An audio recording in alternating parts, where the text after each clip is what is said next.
എല്ലാവർക്കും നമസ്കാരം. നമ്മളിന്ന് ഡിസ്കസ് ചെയ്യാൻ പോകുന്ന topic learning theory of Bruner, വൈജ്ഞാനിക വികസന സിദ്ധാന്തം. ഇൻ്റലക്ച്വൽ ഡെവലപ്മെൻറ്റിനാണ് ഈ തിയറി വളരെയധികം ഇമ്പോർട്ടൻസ് കൊടുക്കുന്നത്. അതുപോലെ തന്നെ ഏതു രീതിയിലാണ് ചിന്തിക്കുന്നത് എന്നതിനും ഈ ഒരു തിയറി പ്രാധാന്യം നൽകുന്നു. അപ്പോൾ ഇതിനകത്ത് പ്രധാനമായും 3 സ്റ്റേജസ് ഉണ്ട്: എനാക്റ്റീവ്, ഐക്കോണിക് ആൻഡ് സിംബോളിക്. ഏതൊക്കെയാണ്? Enactive, iconic and symbolic. Enactive എന്ന് പറയുന്നത് ആക്ഷൻസിന് അതുപോലെ തന്നെ ഒബ്ജക്ട്സിന് ഇമ്പോർട്ടൻസ് കൊടുക്കുന്നതാണ്. അപ്പോൾ ഒരു കുട്ടിയുടെ അനുഭവത്തിനെ അടിസ്ഥാനമാക്കിയിട്ട് ആ കുട്ടി അറിവിനെ സ്വീകരിക്കുന്നത് ഈ എനാക്റ്റീവിൻ്റെ അകത്ത് ഉൾപ്പെടുന്നു. അതുപോലെ കുട്ടിയുടെ കയ്യിൽ ഒരു ഒബ്ജക്റ്റിനെ ഒരു വസ്തുവിനെ കൊടുക്കുകയാണ്. ആ വസ്തുവിനെ അടിസ്ഥാനമാക്കി കുട്ടി അറിവ് സ്വീകരിക്കുകയാണെങ്കിൽ അതും എനാക്റ്റീവ്. എക്സാമ്പിൾ പറയുകയാണെങ്കിൽ, കുട്ടികളുടെ കയ്യിൽ നമ്മൾ കളിപ്പാട്ടങ്ങൾ കൊടുക്കത്തില്ലേ? അപ്പോൾ ആ കളിപ്പാട്ടങ്ങൾ യൂസ് ചെയ്യുന്നത് വഴിയായിട്ട് കുട്ടി പല കാര്യങ്ങളും പഠിക്കുന്നുണ്ട്. അപ്പം ഈ ബ്രൂണറിൻ്റെ ഈ ഒരു തിയറി മറ്റൊരാളുടെ തിയറിയുമായിട്ട് ചെറിയൊരു കണക്ഷനുണ്ട്, അല്ലെങ്കിൽ ഒരു സാമ്യത തോന്നുന്നുണ്ട്. അതാരാണ് നിങ്ങൾക്ക് മനസ്സിലായോ? പിയാഷെയുടെ സെൻസറി മോട്ടോ സ്റ്റേജുമായിട്ട് നമ്മുടെ ബ്രൂണറുടെ എനാക്റ്റീവ് സ്റ്റേജിന് ചെറിയൊരു സാദൃശ്യം നമുക്ക് തോന്നാം. അപ്പം പിയാഷെയുടെ സെൻസറി മോട്ടോ സ്റ്റേജിൽ ഒരു കുട്ടി ഇത്തരത്തിലുള്ള സ്വഭാവങ്ങൾ കാണിക്കുന്നത് എപ്പോഴാണ്? ജനനം മുതൽ 2 വയസ്സ് വരെയുള്ള കാലഘട്ടത്തിലാണ്. സെക്കൻഡ് സ്റ്റേജ് എന്ന് പറയുന്നത് ഐക്കോണിക്കാണ്. ഐക്കോണിക് എന്ന് പറയുമ്പോൾ തന്നെ നിങ്ങൾ മനസ്സിൽ എന്തോർക്കണം? ഇമേജസ് എന്നുള്ളത് ഓർത്തിരിക്കണം. അപ്പോൾ ഇവിടെ ചിത്രങ്ങളെ അല്ലെങ്കിൽ ഡയഗ്രാംസിനെയൊക്കെ അടിസ്ഥാനമാക്കിയിട്ടാണ് കുട്ടികൾ ചിന്തിച്ചു തുടങ്ങുന്നത്. അപ്പോൾ ഇത് നമ്മുടെ പിയാഷെയുടെ പ്രീ ഓപ്പറേഷണൽ സ്റ്റേജുമായിട്ട് 2 മുതൽ 6 വയസ്സ് വരെയുള്ള കുട്ടികളുടെ പ്രവർത്തനങ്ങളുമായിട്ട് ഇതിന് നമുക്ക് ഒരു സാമ്യതയുള്ളതായിട്ട് തോന്നാം. അപ്പോൾ ക്ലാസ് റൂമിലെ ടീച്ചർക്ക് ഒരു ചിത്രം വരച്ച് കാണിച്ചുകൊണ്ടൊക്കെ തന്നെ കുട്ടികളെ പഠിപ്പിക്കാം. അതൊക്കെ ഏത് സ്റ്റേജിലാണ്? ഐക്കോണിക് സ്റ്റേജിലാണ്. ലാസ്റ്റ് സ്റ്റേജ് എന്ന് പറയുന്നത് സിംബോളിക് ആണ്.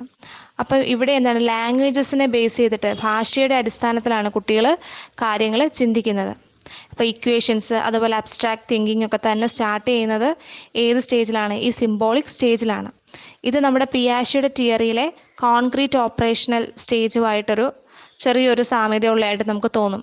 അത് എപ്പോഴാണ് സ്റ്റാർട്ട് ചെയ്യുന്നത്? 7 വയസ്സിന് മുകളിലോട്ടുള്ള സ്റ്റേജാണ് കോൺക്രീറ്റ് ഓപ്പറേഷണൽ സ്റ്റേജ്.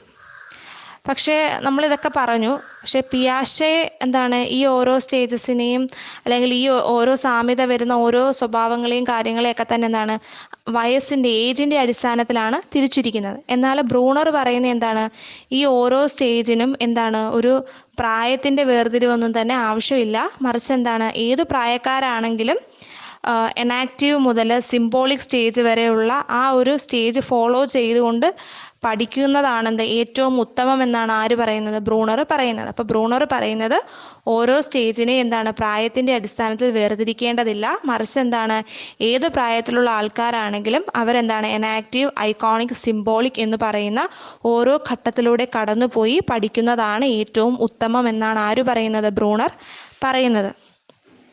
ഏറ്റവും ബെസ്റ്റ് ആയിട്ടുള്ള ലേണിംഗ് നടക്കുന്നത് അങ്ങനെയായിരിക്കും. അപ്പം ഈ കോൺക്രീറ്റ് ടു അബ്സ്ട്രാക്റ്റിലേക്ക് പോകുന്ന ആ ഒരു വേ ഇൻ്റലക്ച്വലി ഹോണസ്റ്റ് വേ എന്ന് പറയുന്നു. അപ്പോൾ ഈ എനാക്റ്റീവ് ടു സിംബോളിക് അല്ലെങ്കിൽ കോൺക്രീറ്റ് ടു അബ്സ്ട്രാക്റ്റിലേക്കുള്ള ആ ഒരു ലേണിംഗ്, ആ ഒരു വേ ഇൻ്റലക്ച്വലി ഹോണസ്റ്റ് വേ എന്നാണ് പറയുന്നത്. എന്നുവെച്ചാൽ ആ ഒരു ഇൻ്റലക്ച്വലി ഹോണസ്റ്റ് വേയിലൂടെ ആയിരിക്കും കുട്ടികൾക്ക് ഇൻസ്ട്രക്ഷൻസ് നൽകുന്നത്. പിന്നീട് ഈ ഒരു തിയറിയുടെ 2ാമത്തെ പാർട്ടാണ് ഡിസ്കവറി ലേണിംഗ്. എന്നുവെച്ചാൽ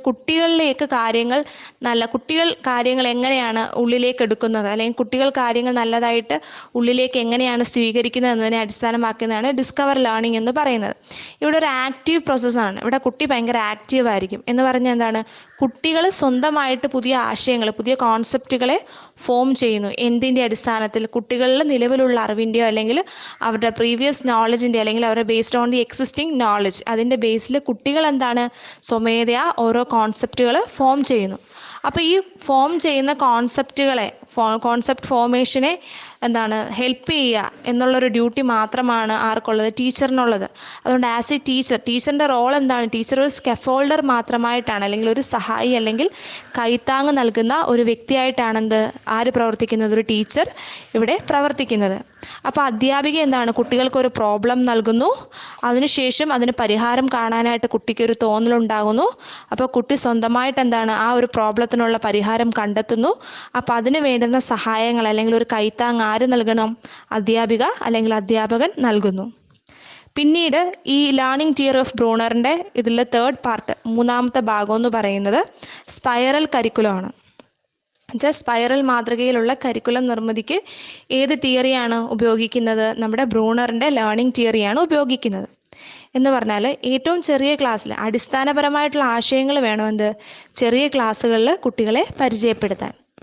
എന്നിട്ട് കൃത്യമായിട്ടുള്ളൊരു ഇടവേളയ്ക്ക് ശേഷം ഏത് ആശയത്തിൻ്റെ അടിസ്ഥാനമാണോ കുട്ടികളെ പരിചയപ്പെടുത്തിയത് ആ ആശയത്തെ കുറച്ചുകൂടി വിശദമായിട്ടും പഴയ ക്ലാസ്സിൽ പഠിച്ച കാര്യങ്ങൾ ഓർമ്മിക്കപ്പെടുന്ന രീതിയിലും അവതരിപ്പിക്കണം. പിന്നീട് തൊട്ടടുത്ത സ്റ്റേജിൽ ആ ഒരു ആശയത്തെ തന്നെ കുറച്ചും കൂടെ വിശാലമായിട്ട് ആ ആശയത്തിൻ്റെ അടിസ്ഥാനപരമായിട്ടുള്ള കാര്യങ്ങളെല്ലാം വളരെ വിശാലമായി വിശദീകരിക്കുന്ന രീതിയിൽ അവതരിപ്പിക്കുന്ന രീതിയാണെന്ത് സ്പൈറൽ ലേണിംഗ് എന്ന് അല്ലെങ്കിൽ സ്പൈറൽ കരിക്കുലം എന്ന് പറയുന്നത്. എക്സാമ്പിൾ പറയുകയാണെങ്കിൽ നമ്മൾ 8ാം സ്റ്റാൻഡേർഡിലെ ടെക്സ്റ്റിൽ, സാമൂഹ്യശാസ്ത്രം ടെക്സ്റ്റിൽ ആര്യന്മാരെ കുറിച്ച് നമ്മൾ പഠിക്കുന്നുണ്ട്. ആര്യന്മാർ ഗംഗാ സമതലത്തിലേക്ക് എന്നുള്ള ചാപ്റ്ററിൽ.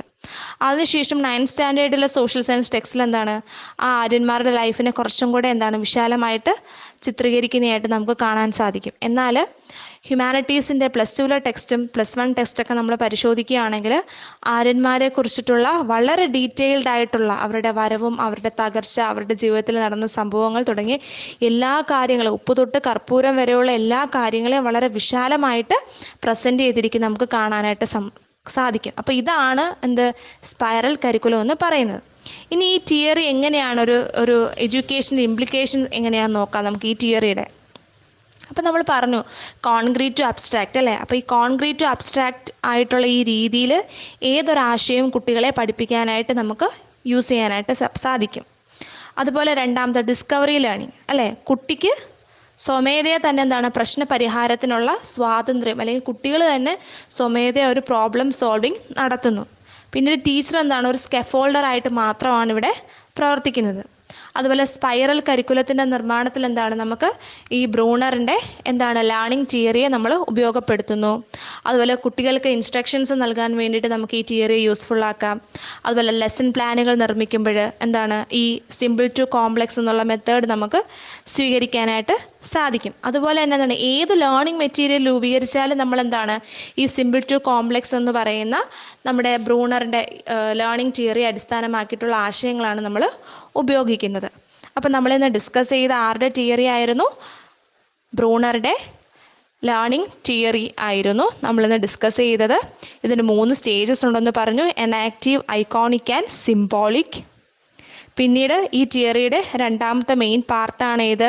Discovery learning. ഇവിടെ കുട്ടികൾ സ്വയം പ്രോബ്ലം സോൾവിങ് നടത്തുന്നു. എന്തിനെ ബേസ് ചെയ്ത്? അവരുടെ പ്രീവിയസ് നോളജിനെ ബേസ് ചെയ്തിട്ട്. ഇവിടെ ടീച്ചർ ഒരു സ്കാഫോൾഡർ മാത്രമായിട്ടാണ് പ്രവർത്തിക്കുന്നതെന്ന് പറഞ്ഞു. പിന്നീട് ലേണിംഗ് തിയറിയുടെ മൂന്നാമത്തെ വലിയ പാർട്ടാണ് സ്പൈറൽ കരിക്കുലം. ഒരു സ്പൈറൽ കരിക്കുലം ഫോർമേഷനിൽ ബ്രൂണറുടെ ലേണിംഗ് തിയറിക്ക് വളരെ വലിയ ഇമ്പോർട്ടൻസ് ഉണ്ട്. അപ്പോൾ ഇന്ന് ഡിസ്കസ് ചെയ്ത ടോപ്പിക്ക് നിങ്ങൾക്ക് എല്ലാവർക്കും മനസ്സിലായി എന്ന് വിചാരിക്കുന്നു. Thank you.